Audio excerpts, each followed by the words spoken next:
Hello everyone and welcome to Doon officers academy. RAMC examination के हम previous year question कर रहे थे। आज हम कुछ और नए क्वेश्चन करेंगे। जो आज हम क्वेश्चन सॉल्व करने वाले हैं, these are idioms and phrases question. If you will look at previous year question, you must have seen that there are around 5 to 10 questions which are asked from the topic idioms and phrases as well as phrasal verbs, right? Phrasal verb और आपके idioms और phrases जो होते हैं उनमें फ़र्क ये होता है कि idiom और phrases की अगर हम बात करें तो जो आपका मतलब निकल के आ रहा है by reading the idiom, उसका literal meaning और उसका जो एक्चुअल मीनिंग है उसमें डिफरेंस होता है। लेकिन अगर हम फ्रेजल वर्ब की बात करें तो फ्रेज क्या होते हैं? They are basically a set of words जो एक कंप्लीट सेंटेंस तो नहीं होते हैं लेकिन वो कुछ सेंस जरूर बनाते हैं। जब इन्हीं फ्रेज में आप एक वर्ब का इस्तेमाल कर देते हो then that is a phrasal verb. Usually आपके फ्रेजल वर्ब जो होते हैं वो दो वर्ड से बनते हैं। इसका मतलब ये नहीं कि सारे सिर्फ दो वर्ड के होंगे, but they can be phrasal verbs which are made from more than 2 words. Just remember with the phrasal verb, नाम से आप समझ सकते हो कि एक वर्ब का इस्तेमाल जरूर होगा, right? So we will do questions, idioms and phrases related questions today. But before starting the session, if you want to join Doon Officers Academy offline batches, then you can contact on the number that is given on the screen. कोई भी आप defence examination के लिए prepare कर रहे हो, whether it is आरएएमसी और RMS या सैनिक स्कूल की अगर हम बात करें, और एल्स जो आपके 12th या फिर आपके ग्रेजुएशन लेवल के एग्जाम होते हैं दैट इज सीडीएस, एफकैट और द एनडीए, तो आप दून ऑफिसर्स अकेडमी के साथ इनरोल करा सकते हो by contacting on the number given on the screen. Also in case of any query, आपको लगता है कि आपको कोई चीज़ है which is not clear enough for you, do feel free to contact us by contacting on the number that is given on the screen, right? Again जैसे कि हर बार बोला जाता है आपको कि जब आपके क्वेश्चंस लिखाए जाएंगे बोर्ड पे, just make sure that you have read the question once and you have answered it yourself. ठीक है, बहुत ज़रूरी है। आप PYQs किसी भी कोई भी आप एग्जामिनेशन के अगर प्रीवियस ईयर क्वेश्चन कर रहे हो, एक बार आप खुद अटेम्प्ट करो उन्हें and then match your answers with the correct option. अगर आपका मैच हो रहा है well and good, but in case जो आपका आंसर है एंड द करेक्ट ऑप्शन जो आपका है उनमें अगर आपका डिफरेंस है, so go through the topic again, right? Just give it a quick look. अगर आपने बहुत डिटेल में पढ़ा है well and good, but in case you have not done that, revise the topic alright. अगर आप जो आज के हम क्वेश्चन कराएंगे इन केस अगर आपको नहीं आते, so you will see that Doon officers academy के यूट्यूब चैनल पे आपको सारे जो भी टॉपिक्स हैं जो आपके आरएएमसी एग्जामिनेशन में आते हैं वो ऑलरेडी कवर हम कर चुके हैं। So you can refer to that video as well. Once you have seen those videos, once you have understood it, you have made notes as well, and then do the PYQs, right? There is no point of not understanding a particular topic and then try to attempt the questions, right? क्योंकि वो हमेशा confusion रहेगा। But आप एक topic cover कर चुके हो, उसके बाद उससे रिलेटेड PYQs कर रहे हो, so that will be really beneficial for you even during the examination, जब आप already you have familiarized yourself with the set of questions. तो जब आप एग्जामिनेशन में बैठ के वो क्वेश्चन करते हो तो आपके लिए you don't feel the pressure, और जो आपका टाइम लिमिट है, वो जो आपका एनवायरनमेंट चेंज होता है, उसमें भी आप काफ़ी अच्छे से परफॉर्म करते हो। Do as many PYQs as possible. जितने ज़्यादा आपके प्रैक्टिस सेट आप लगा सकते हो, डू दैट एज वेल। आपको प्रोस्पेक्टस के साथ ही 10 साल के प्रीवियस ईयर क्वेश्चन मिलते हैं, try to solve them at least once, right? So we will start off with the question number 1. Again, take a screenshot or note down the question, but just make sure that you have attempted the question and then you are checking your answers with the correct one, right? तो आज जो हम first question कर रहे हैं, ये आपके question किससे रिलेटेड है? Idioms and phrases. 5 क्वेश्चन तो आएंगे ही। या तो कई बार ऐसा होता है सिर्फ इडियम के क्वेश्चन आते हैं या सिर्फ फ्रेजल वर्ब के आते हैं, लेकिन ये आपके एटलीस्ट 5 मार्क्स में तो आते हैं। कई बार ये दोनों भी आ जाते हैं कि आपके 5 इडियम्स एंड फ्रेजेस के क्वेश्चन है और 5 आपके फ्रेजल वर्ब के है। तो ये एक ऐसा टॉपिक है, अगर आपने एक बार कवर कर लिया तब आपके उसमें अब ऐसा है कि कुछ समझने का ज़्यादा नहीं है इसमें, right? Once you have gone through it, एक दो बार आपने वो चीज़ पढ़ ली, आपको याद रह जाती है। So the first question is, he made light, he made light of his father's advice, of his father's advice. पहला ऑप्शन है आपका followed readily,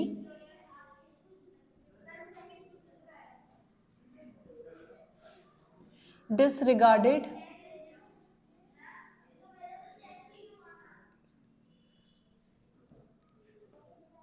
treated lightly, or else the last option is rejected. Alright, इसमें से correct option कौन सा होना चाहिए? कई बार आपको वोकैबुलरी वाले भी जो हमने क्वेश्चन किए थे, अगर वो एक सेंटेंस में दे रखा है, आपके लिए इजी हो जाता है उसका मतलब निकालना। इडियम्स एंड फ्रेजेस वाले क्वेश्चन अगर सेंटेंस में यूज करके आपको क्वेश्चन दिया गया है, तब भी आपके लिए कंपैरेटिवली इजी हो जाता है, क्योंकि आप किस कॉन्टेक्स्ट में वो बात की जा रही है ये आप समझ सकते हो। So now here the statement says he made light of his father's advice. Now made light, light जो यहाँ पे वर्ड है ना, अंडरस्टैंड इट एज इफ, जैसे आप बोलते हैं यार उसने बहुत लाइटली मेरी बात ली। So understand this in context of कि कोई एडवाइस दी गई है, उसको आपने क्या दिया, ज़्यादा तवज्जो नहीं दी है, या फिर आपने क्या किया, उस पर ज़्यादा ध्यान नहीं दिया है, राइट। से फॉर एग्जाम्पल जैसे बारिश का मौसम है, तो आपने क्या किया कि किसी ने आपको ये बोला कि सड़क में क्या है कि बहुत सारा कीचड़ है, तो ध्यान से जाना, राइट। और आपको ये बोला कि नहीं तो एक काम करो कि आपके शू कवर जो है वो पहन के जाना, या गम बूट्स पहन के जाना। Now this is a advice that is given to you prior, है ना, बिफोर हैंड आपको एक उन्होंने एक एडवाइस दे दी। Now instead of acting upon that information और एडवाइस, आपने क्या किया, अरे देखी जाएगी, और आप चले गए, है ना। पर वहां पे जाके आपको ये रियलाइज हुआ कि वो इतनी ज़्यादा ज़मीन जो थी या सड़क जो थी वो इतनी ख़राब थी कि आपके पूरे शूज़ या कपड़े जो है वो ख़राब हो गए। Now you have taken the advice lightly. तो इस लाइटली वाला जो वर्ड है उस पर अगर आप थोड़ा गौर करो, तो इसका मतलब क्या निकल के आ रहा है कि जो उसके फादर ने एडवाइस दी उसको उसने बहुत लाइटली लिया, मतलब उस पर ज़्यादा गौर नहीं किया, उस पर अमल नहीं किया, राइट। तो यहाँ पे मेक लाइट का मतलब है when somebody has given you an advice or information and instead of taking it seriously, आपने उसको क्या किया, ज़्यादा उस पर ध्यान नहीं दिया, right। when you pay less attention to someone's advice or information, there we use an idiom, it is called make light, ठीक है, और made light, right। so पहला ऑप्शन आपका क्या है, it is followed readily।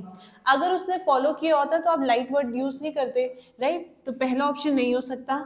Disregarded, now you do here, you don't completely disregard or you reject an information or a fact, but rather आप उसमें ज़्यादा गौर नहीं करते हो, ठीक है भाई। किसी ने कोई बात बताई, आपने क्या किया, अच्छा ओके ठीक है, आउट ऑफ रिस्पेक्ट या फिर जो भी है, आपने उसको सुन तो लिया, लेकिन उस पर आपने क्या किया कि आप you don't, when you listen to something you don't disregard it, right. तो डिसरिगार्ड या फिर रिजेक्टेड ऑप्शन नहीं होना चाहिए। Then we are left with only one option, that is treated lightly.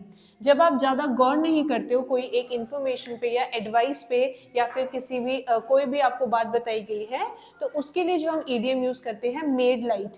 Just remember यहाँ पे जो लाइट वर्ड पे अगर आप फोकस करोगे, तो लाइट का मतलब यहाँ पे क्या है, किसी चीज पे गौर ना करना, rather than the source of light, उसके टर्म्स में ना सोच के इसको ऐसे सोचो कि आपने किसी बात पे ज्यादा गौर नहीं किया है, right. So for this question the correct option is the C part, that is treated lightly, ठीक है। नेक्स्ट क्वेश्चन पे आ जाते हैं। In case you are not able to answer, doesn't matter, because right now we are trying to focus upon the approach that one must follow while answering the question, ठीक है। Correct option पे या फिर correct answer नहीं दिया है, कोई दिक्कत नहीं है, कोई कहीं पे एक नोटबुक ले लो जिसमें आप शॉर्ट नोट बनाते रहो कि भाई इस पर्टिकुलर इसका ये एक एग्जाम्पल है। ऐसा नहीं है कि एग्जैक्ट क्वेश्चन ये आएगा, लेकिन कई बार कुछ क्वेश्चंस जो है वो लगभग ऑन द सेम लाइन आपके पूछ लिए जाते हैं, ठीक है। Next question is he fights shy.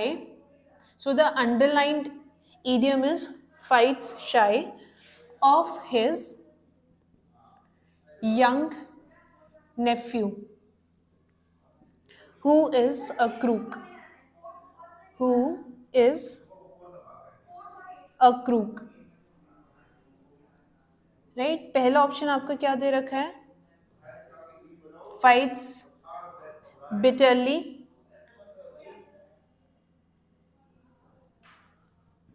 fights bitterly with, all right,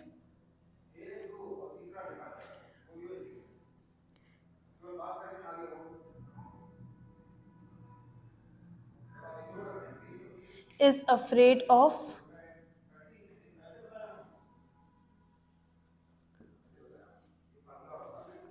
then it is avoids from, a feeling of mistrust,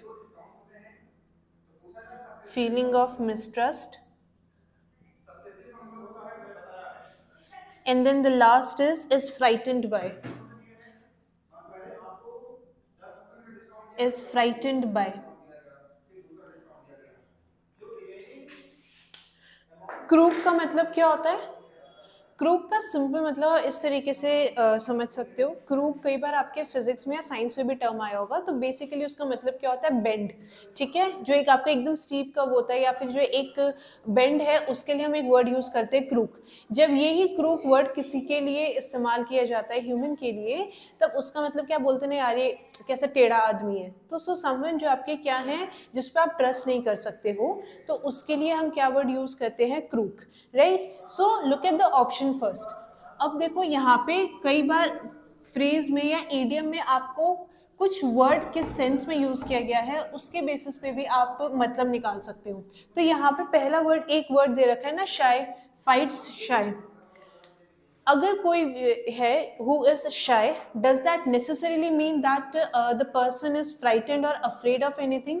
है ना, कोई शाय है, इसका मतलब ये हमेशा नहीं होता है कि उसको किसी से डर लगता है. This is the nature of a human personality. कुछ लोग जो होते हैं बहुत एक्सट्रोवर्ट होते हैं, कुछ इंट्रोवर्ट होते हैं. Now it is simply related to their personality rather than उनका कोई एक ट्रेट के बारे में बात करें कि भाई वो डरपोक है. है ना, शाय जो होता है वो डरपोक हो ये जरूरी नहीं है. ठीक है, तो यहाँ पे जो भी आपके फ्राइटेड या अफ्रेड वाले ऑप्शन है वो तो आप रिमूव कर सकते हो. सो द फर्स्ट, ये एक ऑप्शन है आपका, is afraid of, is frightened. A shy person is not necessarily afraid or frightened about something. ठीक है, दो ऑप्शन बचे आपके. fights bitterly with, avoids from a feeling of mistrust. है ना, शाय जो एक पर्सन होता है वो उसको टाइम लगता है टू गेन ट्रस्ट. है ना, आप देखोगे कि कई बार आपने आपके दोस्त के साथ होते यार, तो उसको बोलते आपकी, यार जब मैं शुरू में मिला था तो मुझे ऐसा लगता था कि तो कुछ बात ही नहीं करता यार, अब पता चला यार तो कैसा है ना. So a shy person takes their time to open up with people. है ना, जिस पे वो जितना ज़्यादा ट्रस्ट करता है, उसी को अपनी जो एक्सट्रोवर्ट वाली है साइड जो है, या जो आपकी दूसरी साइड है, वो आप तभी दिखाओगे. So the fight shy word here is related to trust. ठीक है, उसको झगड़ा करने से कुछ नहीं है. So the correct option is he fights shy of his young nephew who is a crook. That simply means avoids from a feeling of mistrust. अब अगर आप यहाँ पे एक वर्ड क्रूक भी देख लेते तब भी आपको समझ आता. A crook is a person जिस पे आप विश्वास नहीं कर सकते हो. So this is somehow related to the word mistrust. Right. कभी भी अगर आपको सेंटेंस के फॉर्म में दिया गया है तो एक बार सेंटेंस पे गौर करो, उससे भी कई बार आपका मीनिंग निकल जाता है. ज़रूरी नहीं है कि आपने सारे ईडियम्स या फ्रेजेस पढ़े या याद ही किए होंगे. कई बार कुछ ऐसे भी ईडियम्स या फ्रेज आ जाएंगे जिसके बारे में आपको कोई आइडिया नहीं है, पर कई बार सेंटेंस में किस कॉन्टेक्स्ट में यूज़ किया गया है उसके बेसिस पे भी आप उसका मतलब निकाल सकते हो. Right. So for this question the answer is the C part, avoids from a feeling of mistrust. Right. Now the next question is He works by fits and starts.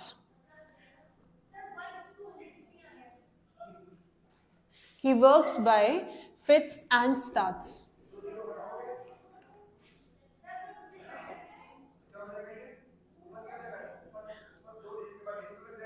So the first option is consistently,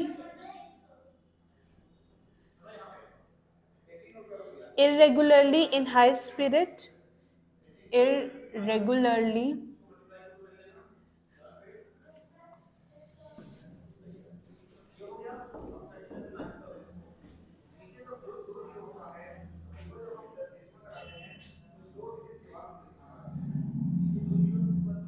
in high spirit,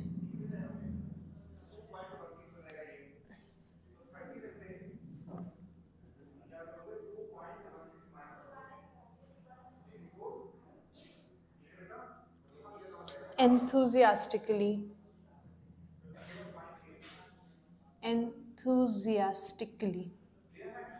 ठीक है. अब जरा option पे देखो क्या है. He works by fits and starts. इसका मतलब क्या हुआ? अच्छा, when do we start a work? है ना, कई बार आप कुछ काम कर रहे हो, वो ठीक नहीं हुआ, तो आपने क्या किया, थोड़ा you took a pause and then you started again, ठीक है। तो उस कॉन्टेक्स्ट में यहाँ पे एक वर्ड दे रखा है स्टार्ट, ठीक है। स्टार्ट का मतलब क्या है, कोई चीज को वापस करना, राइट, टू बिगिन, राइट। पहला है कंसिस्टेंटली, फिट्स एंड स्टार्ट्स का मतलब होता है आपने कुछ काम किया, आप रुक गए, ठीक है, फिर आपने शुरू किया, फिर रुक गए, फिर शुरू किया। तो राइट, कोई भी चीज जब आप क्या करते हो, इनफ्रीक्वेंटली करते हो, उसके लिए हम क्या टर्म यूज करते हैं, we use an idiom fits and starts, ठीक है। अब देखो पहला ऑप्शन क्या है यहाँ पे, कंसिस्टेंटली, मतलब लगातार आप करते हो। अगर लगातार आप करते तो आपको क्या स्टार्ट करने की वापस जरूरत पड़ती, वहीं से कंटिन्यू करते हैं, तो यहाँ पे आपका ये ऑप्शन नहीं हो सकता। In high spirit, right, it has nothing to do with your spirit. Spirit basically क्या है, आपकी जो इंटरनल मोटिवेशन होता है आपका, राइट। कई बार आप देखोगे कि कुछ लोग जो होते हैं हमेशा खुश रहते हैं regardless the situation, what ever be the situation, ठीक है, उनके लाइक, तो उनकी क्या है, स्पिरिट अच्छी है, राइट। जो आपके इंटरनल ड्राइव होती है उसके लिए हम क्या टर्म यूज करते हैं, स्पिरिट। तो इन हाई स्पिरिट से इसका कोई रिलेशन नहीं है। इरेगुलरली एंड एंथुजियास्टिकली, एंथुजियास्टिकली का मतलब होता है when you are really excited over something, ठीक है, हर्ष उल्लास जिसको आप बोलते हो। तो एंथुजियास्टिकली भी नहीं हो सकता। Then we are left with only one option, that is irregularly. आप क्या कर रहे हो, fits and start, you stop for a while and then you begin again, again you stop, you begin again. Irregularly बोल लो आप या फिर इनफ्रीक्वेंटली बोल लो, ठीक है। For there we use a term fits and start. तो करेक्ट ऑप्शन क्या है, that should be the second one, irregularly, right. Next question पे आते हैं।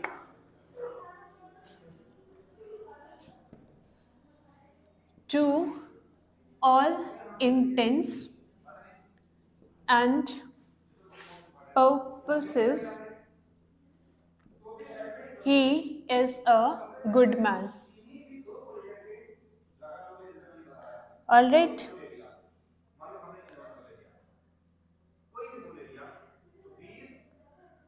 पहला ऑप्शन है आपका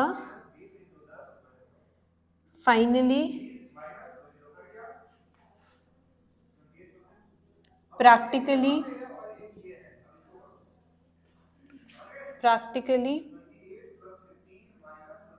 in practice, or else all of them.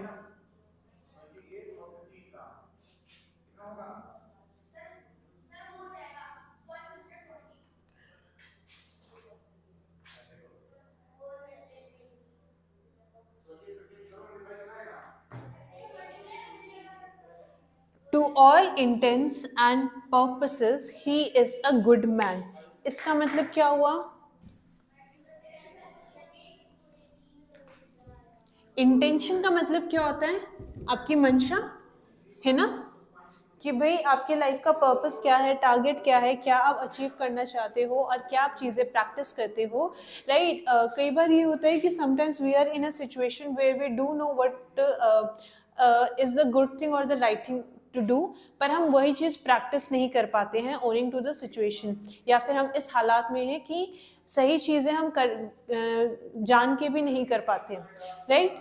तो आपकी मंशा क्या है, या आपकी लाइफ का जो पर्पस है, जब दोनों सेम हो, राइट, उसके लिए हम टर्म यूज करते हैं to all intents and purposes. अब ऑप्शन पे आ जाते हैं फाइनली, फाइनली से इसका कोई मतलब नहीं है, राइट। अब देखो अगर एक ऑप्शन नहीं हुआ तो लास्ट ऑप्शन पे ऑटोमेटिकली कैंसिल हो गया, क्योंकि ऑल ऑफ देम तब होता है जब आपके तीनों सही होते हैं, लेकिन यहाँ पे पहला ऑप्शन भी सही हो गया, तो दो ऑप्शन तो आपके ऑटोमेटिकली निकल गए।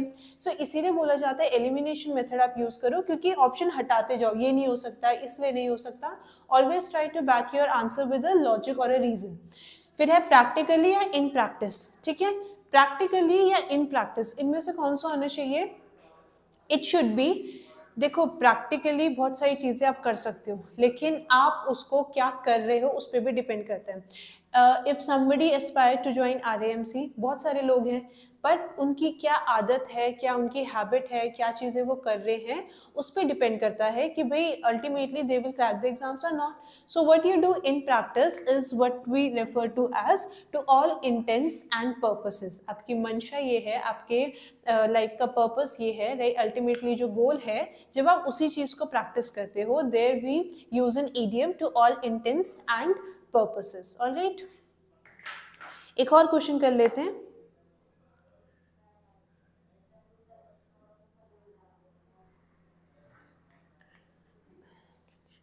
नेक्स्ट है आपका we should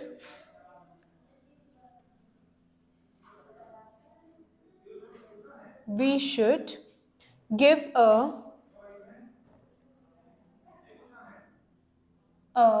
wide berth to bad characters. ठीक है, गिव अ वाइड बर्थ आपका एक इडियम है. So the first is keep away from,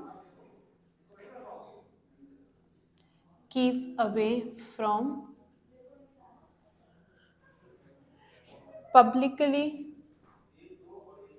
condemn,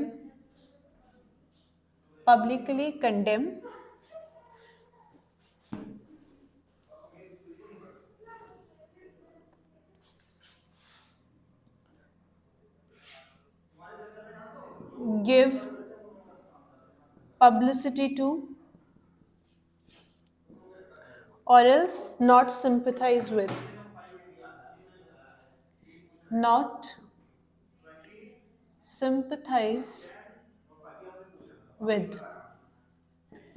alright. क्या होना चाहिए इसमें से करेक्ट ऑप्शन?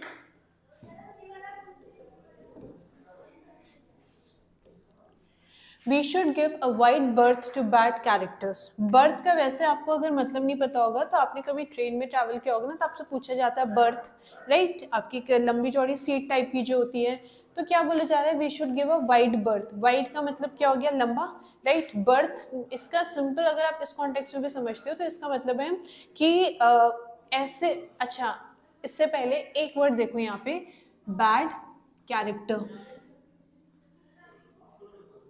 बैड कैरेक्टर के अगर बारे में बात की जा रही है तो हमें क्या करना चाहिए? ऐसी चीज़ों से अवॉइड करना चाहिए, दूर रहना चाहिए इनसे, राइट? तो अगर यहाँ पे वाइड बर्थ का मतलब भी क्या है कि भाई ऐसी चीज़ों से हमें दूर रहना चाहिए. This is what the statement says.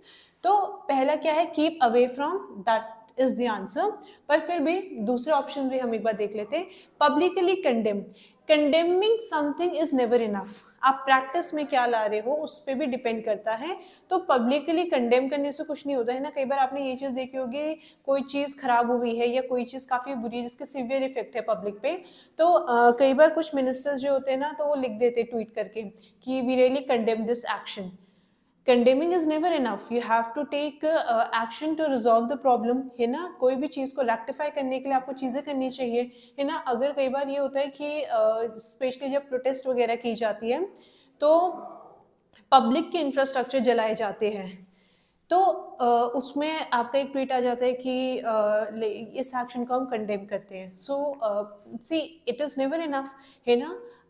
जो चीज़ already whatever the loss had happened because of the incident or because of the public's action or anyone's action, उसको आपको रेक्टिफाई करने की जरूरत है. कंडेम करने से कुछ नहीं होने वाला. तो बी ऑप्शन नहीं हो सकता. नॉट सिंपथाइज विद, अगेन ठीक है. Give publicity to it. ये भी नेवर इंकरेज एनीथिंग बैड. कोई भी चीज़ जो खराब है उसको हमेशा ये बोला जाता है, बचपन से हमें सिखाया जाता है कि भाई उसको इंकरेज कभी नहीं करना है, ठीक है. पब्लिसिटी का मतलब क्या है कि पब्लिक डोमेन में उसको पहुंचाना, पब्लिक को उसके बारे में बताना. So that option doesn't make any sense. Specially अगर आपको ये भी नहीं पता, आपने बैड कैरेक्टर एक वर्ड अगर इस्तेमाल कर उसमें यूज किया गया है क्वेश्चन में, तो उस पर भी आपको ये इन्फ्लुएंस ड्रॉ कर सकते हो कि भाई बैड कैरेक्टर से क्या हमें दूर ही रहना चाहिए, है ना. सो this is what the idiom means, right. एक बार और जो जस्ट रिमाइंडर कि जब भी आपके ऐसे क्वेश्चंस आए जिसको आप सेंटेंस में यूज किया गया है, ज़रूरी नहीं है कि आपको आंसर पता ही हो, ठीक है, लेकिन थोड़ा सा उसके बारे में आप सोचो, राइट. तो इसीलिए बोला जाता है कि जब भी आप PYQs कर रहे हो तो उसके बारे में हमेशा रीज़न दो कि भाई ये आंसर है तो क्यों है ये आंसर, है ना. तो always back your answer with a logic, ठीक है. तो इसीलिए rather than doing the solving the questions, focus अभी ये रखो कि भाई कैसे आपको क्वेश्चन के बारे में या सोचना है ना. ऐसा नहीं होगा कि आपको पूरा 100% पेपर आता हो. कुछ चीज़ें ऐसी होंगी जो आपने पढ़ी नहीं होंगी, राइट. क्योंकि अगर आप इडियम्स एंड फ्रेजेस की बात करें तो बहुत सारे इडियम्स एंड फ्रेजेस हैं. ज़रूरी नहीं है कि आप सारे याद कर लोगे, right. So try to develop an approach approach कि आपको क्वेश्चन कैसे सॉल्व करना है, राइट। सो आज हमने कुछ इडियम्स एंड फ्रेजेस के क्वेश्चन किए, कुछ और क्वेश्चंस भी हम सॉल्व करेंगे सो दैट आपकी प्रैक्टिस अच्छी खासी हो जाए, right. But before living the session, if you want to join Dune Officers Academy offline batches, then you can contact on the number that is given on the screen, right? So thank you everyone and have a good day to you all.